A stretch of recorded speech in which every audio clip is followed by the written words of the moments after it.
Good morning, everyone. This is Celso Batalha, and astronomy, as you might have seen in chapter number 1, is a vast science. It has explanations to why the universe came to be what it is, how the universe started, and gives idea on where the universe exactly is gonna go. And when we look back in 13 billion years in the past, astronomy provides data to support all the ideas we carry nowadays, like the Big Bang Theory, like how planets and stars are formed, how the universe organizes itself in clusters of galaxies and galaxies, and so on, so on, so on. So this is pretty much chapter one. So chapter two is a different ball game. It's probably related to the part of astronomy people like the most, which means um, what constellations are, what stars are, things that you can see with a naked eye, and you're gonna be bumping into questions that pre-telescope astronomy kind of people faced 2-3 thousand years ago. And and the main point of this chapter is to emphasize and to explain uh, three the three basic motions that go on in the sky. So the assignment number two is you're gonna have to go through this video, and I will try to shorten and to keep it, let's say, less than 20 minutes or so, and then you upload your answers in, turn it in. Okay, so um, I have in front of me, and you might be seeing the PowerPoint of our chapter number two, and this is provided um, by the publisher, and there are some new concepts, at least for us. We are studying the subject for the first time, and that is, for instance, celestial sphere. So celestial sphere really doesn't exist, right? It's not something real. Celestial sphere is not a place made of crystalline type of material as some ancient culture thought, where the stars would be in it. Remember, Earth is not in the center of the universe, and stars are not in a celestial sphere. If you allow me to show, um, if I type galaxies or Milky Way galaxy, for instance, Milky Way galaxy, that is the galaxy we live, right? So if I type this, some images here, there you go. So where is the celestial sphere there? There is no celestial sphere, right? And let's say if this is our Milky Way galaxy, we should be somewhere in here, right? Um, so there is no celestial sphere. Celestial sphere is not a real thing. But if you had the opportunity of going out in the sky, out at night, and just lay down on the floor and look up to the sky, it's not difficult to imagine there is, kind of a bubble surrounding you where the stars and planets happen to be. So chapter 2 deals with cycles in the sky. It has to do with the moon's cycle, with the seasons, and all of that. And but this assignment, the one that you are supposed to send me answers, has to do with the three basic motions that you, and I say you mean a human being, and his or her descendants can, um, by exchange information, can kind of realize exists. Okay, the first one, it has a general name of it, and that is the daily or diurnal motion. Like here, I have a kind of a fake sky, right? It's not a real one. It's not a real camera, but see this S here? This stands for south. SE stands for southeast. Oops, the sun is right there. What time of the day it is? This is December 30th, 8:58 a.m. So the sun is rising, and Um, and the sun is rising in the eastern sky. See the E right here?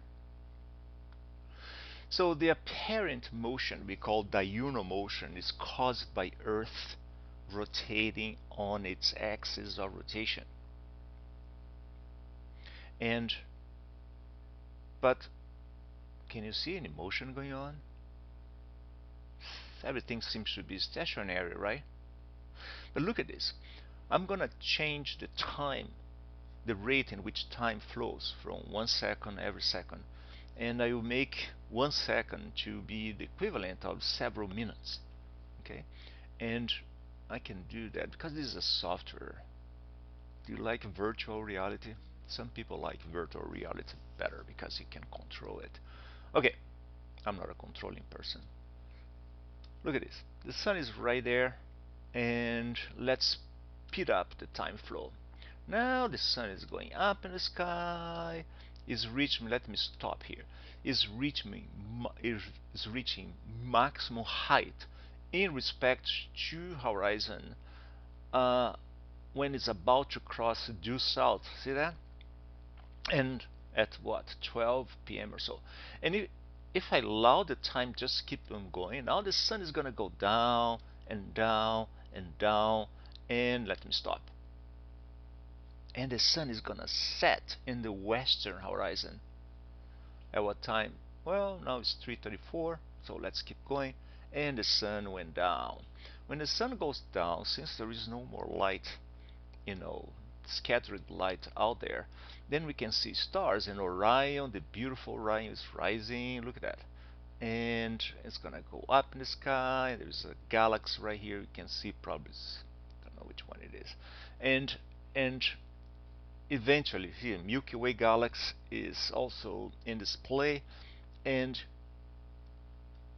then another day is coming. The sun is going back there. See that? Where is the sun? Where is the sun?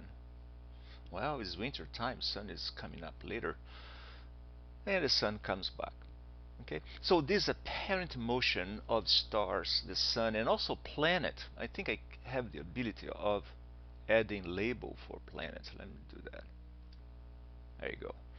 So Uranus, Eris, the moon.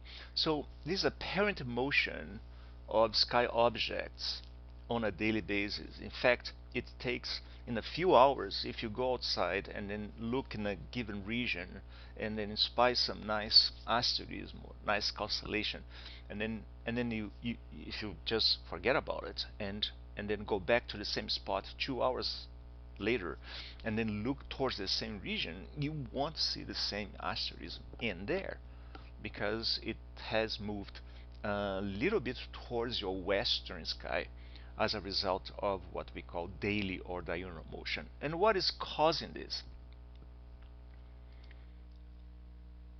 What is causing daily or diurnal motion? Earth rotating on its axis. So let's take a look at that. Look at that. See, if you were an astronaut, this is what would happen. So um, here's the stars. You can see the stars in the background. The Milky Way galaxy is pretty much streaming up this way, and Earth is just rotating. See that?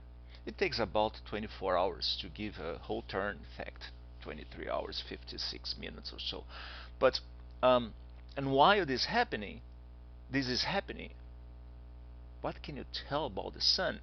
Look, the sun is somewhere here, right? Because it's illuminating this part, this hemisphere on Earth. Just a second. Okay, back there.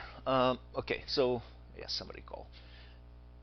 Earth is rotating, the sun is somewhere here. Let me see if I can even go further up. And see, Earth is still rotating. See this guy over here? I don't know what it is. It looks like a satellite. It's an artificial satellite. But if we keep going up, pretty soon the moon will appear. More satellites. Is this the moon? Yeah, that's the moon right there. See that? See the moon? So Earth is still rotating on its axis of rotation, and the moon is up there. Let's keep going up. Going up, up, and away, and away. And what I really want to do is to see the sun. Is that the sun? No, this is a Venus. Let's keep going. Keep going. Oops, sorry. Let's keep going up, up. There's the sun, right there. So the sun is right there, as we thought it was. There you go. Let me speed up the time. Can I do that? I think I can.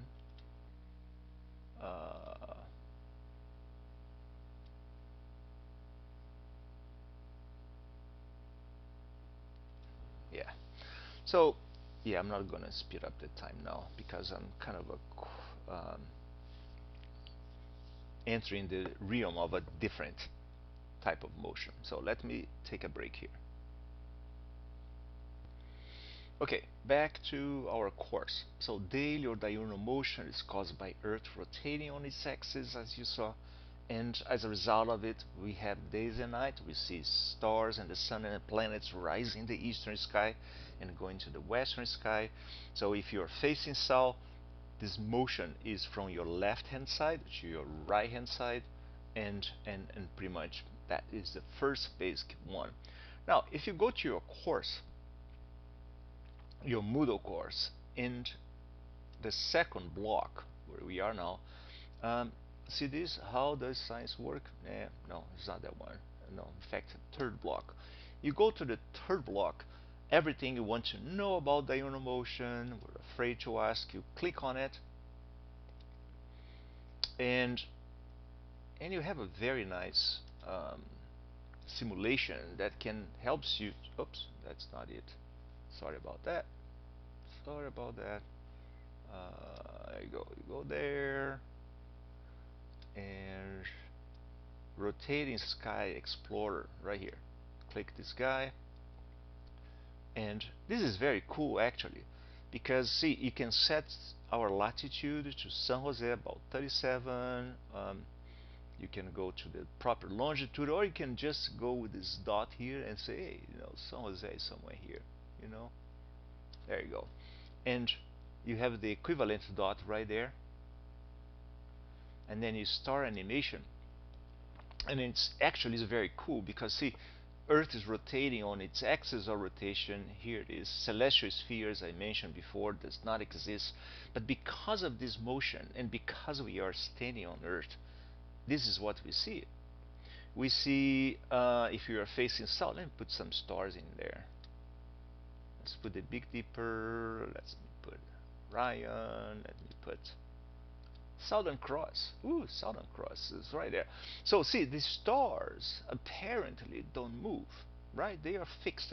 They are, in fact, the stars move. Everything in the universe has motion. But since the stars are so damn far away, we don't see them with their intrinsic motion, right?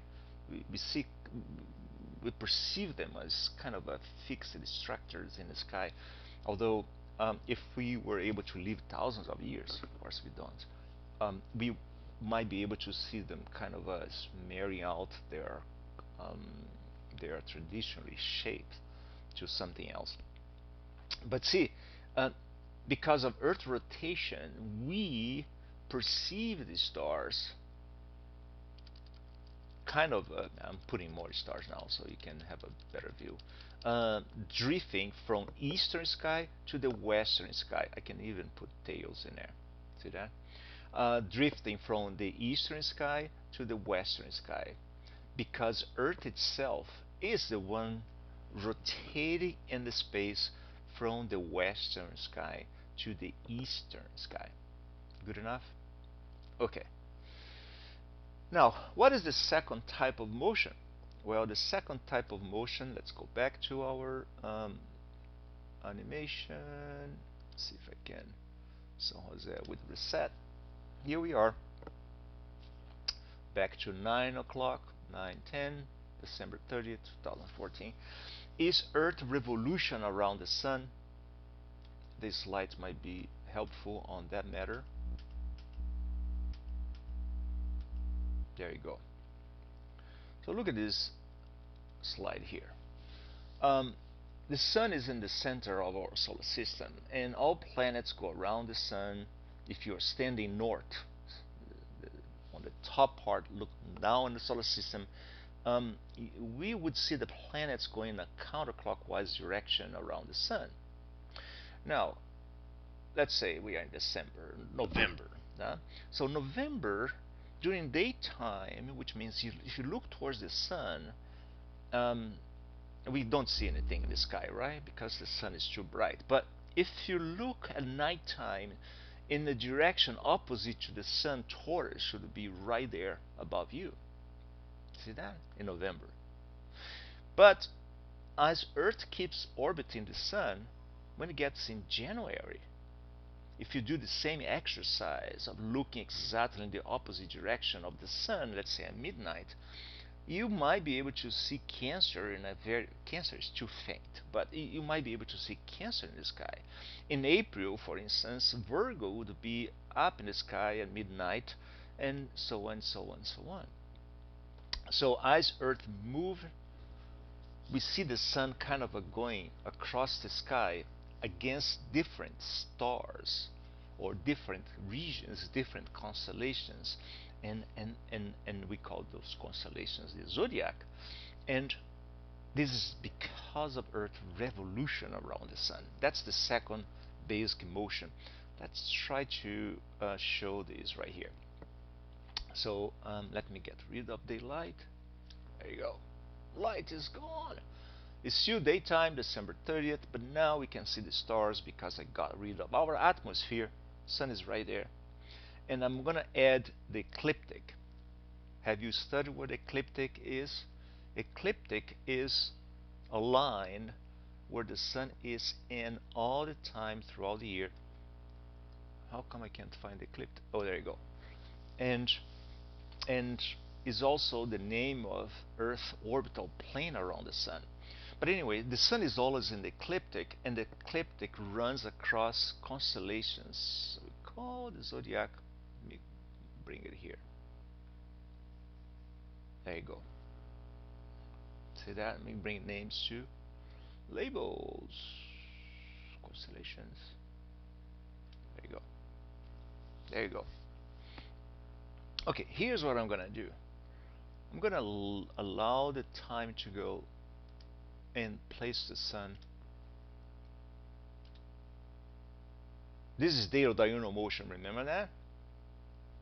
Okay. Now kind of 11:40 a.m. Still in the middle of the day. The sun is about to cross due south. Here's what I'm gonna do now. Pretend that we have the ability to get out and close our eyes, get out of our Earth, or do a different exercise. So you're standing on Earth, and then you look down to these beautiful regions called Sagittarius, right here. Sagittarius, you look at Sagittarius, and not only that, you close your eyes, and you open your eyes again about 1 day later, or one sidereal day later. So you allow Earth to give one rotation in space, and then open up your eyes, so that you're gonna see Sagittarius in the same region with respect to your horizon. Let's do that. We call this to advance one sidereal day. Let's do that. I'm gonna just give you one step ahead. Boop. We did. So now we are in December 31st. Not so much the same time because it's a sidereal day. But see, the sun moved a little bit to the left, to the eastern sky. See that? Let me do it again. And at the end, let me bring the label of planets. Label of planets and moons. So Venus is there, Mercury here, Saturn is there. So if you keep doing that, not only the sun but also planets and asteroids or dwarf planets, they have this kind of a tendency of moving towards east in respect to the background stars, in respect to the stars that are assumed to be fixed in a time scale of 1 day at a time. this is the reason, this is caused by Earth revolving around the Sun, as we saw here. See that? So as Earth goes around the Sun, we see the Sun kind of moving in the sky in respect to the stars that are fixed, right? So now the Sun, in this November, the Sun should be here. But 1 month later, the Sun is more like here. And then 1 month later is more like that. Another month is more like here. So let's go back to the animation. And let me make this go faster. See that? So Saturn now is going the other way. We call this retrograde motion. So prograde and retrograde motion are the apparent motion of planets in respect to the background stars. Prograde motion. Oh, wait a second. See that thing cool? Let me stop here. Wait a second.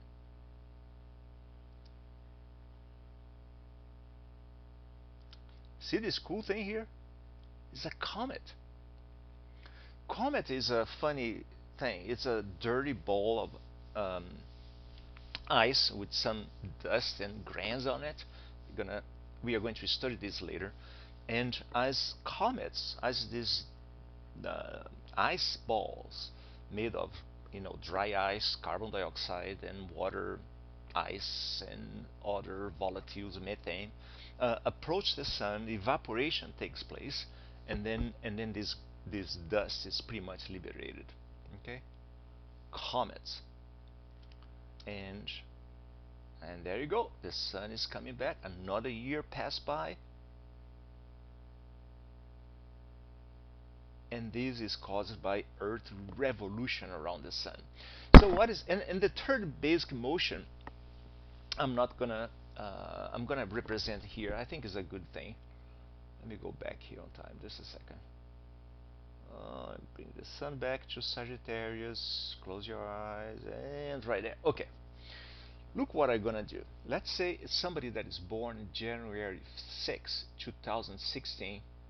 If you ask that person, what is your astrological sign, if you like astrology, for instance, you will be surprised with that, because in January 6th, the Sun is against Sagittarius, but the person will tell you that he or she is not Sagittarius. Why?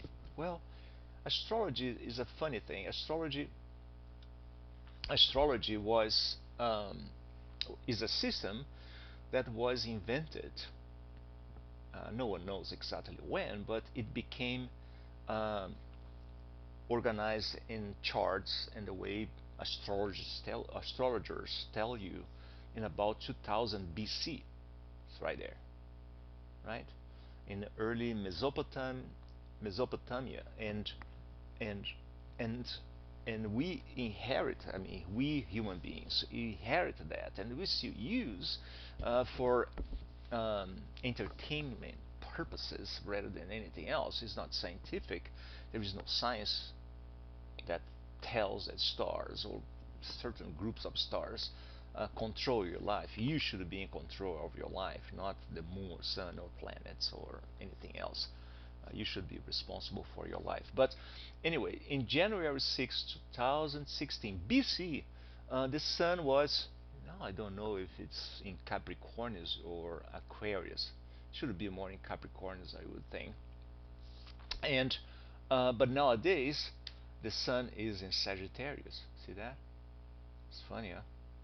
So this third basic motion is called precession of the equinox, and it's caused by Earth's axis of rotation slowly wobbling in the space as a result of the bulge that Earth's equatorial region has in respect to the poles. It's caused by a gravitational pull of Earth and the Moon, and the axis precess. It takes 26,000 years to complete one cycle. Okay. So assignment number 2, you have to answer these 2 questions. The first question is, what are the 3 basic motions that we can perceive using unaided eye and information? Because see, Precession, in order um, to check precession and to realize a risk precession going on, you need to have records over several generations. Um, you know, because only 100s of years accumulated that you can measure some specific motion in the sky. So what are the three basic motions we could detect without telescopes, and what is causing them? That's the first question. Second question for your assignment number 2, right? That you have to upload and turn it in. What is a comet? We saw the comet there. Remember that? What is a comet? What exactly a comet, and why a comet has the tail it has? And that's it.